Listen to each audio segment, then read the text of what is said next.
अकुल्स अकॅडमीमध्ये आपल्या सर्वांचं स्वागत आहे. आपण आयतावर प्रश्न आलेला पाहायला गेलं तर हा प्रश्न कठीण वाटत असतो, पण हा तेवढाही काही कठीण प्रश्न आहे नाही.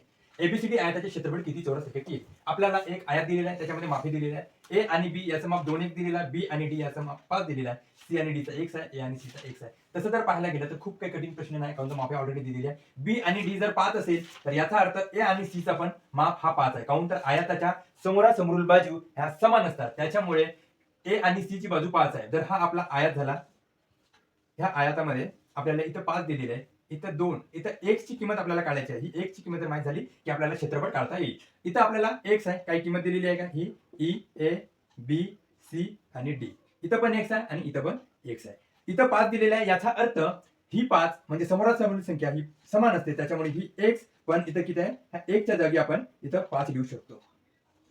आणि ही x 5 आहे, याचा अर्थ ह्या x मध्ये पण आपण 5 लिहू शकतो. कारण x ची किंमत 5 जर मिळाली असेल तर ही 2x म्हणजे आपली किती होऊ शकते? 5. म्हणजे 2x हे गुणाकारामध्ये आहे, म्हणून हे 5 दुने 10 म्हणजे ह्या x ची किंमत आपल्याला किती मिळू शकते? 10. म्हणजे ही 10 आहे, म्हणजे याचा अर्थ पण ही पण संख्या किती आहे?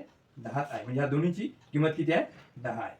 म्हणजे आधीच सांगितलं होतं मी की समोरासमोर संख्या ह्या काय असते? समान असते. म्हणजे हे दोन्ही 10-10 आणि हे दोन्ही 5-5. म्हणजे 10 आणि 5 मी क्षेत्रफळ म्हटलो की क्षेत्रफळामध्ये आपण काय करतो? गुणाकार करतो. म्हणजे ह्या दोन संख्यांचा गुणाकार किती होतो? 10 गुणिला 5. 10 5 50. 50 हा आपला उत्तर आहे. ऑप्शन क्रमांक 2 हा आपला आन्सर आहे. काही कर्णाची वगैरे आपल्याला काही गरज नाही. इकडे साईडला त्रिकोण दिलेला आहे, फक्त ते आपल्याला फसवण्याकरता दिलेला आहे. ह्या कर्णाचा किंवा ह्या त्रिकोणाचा त्याच्याशी काहीही संबंध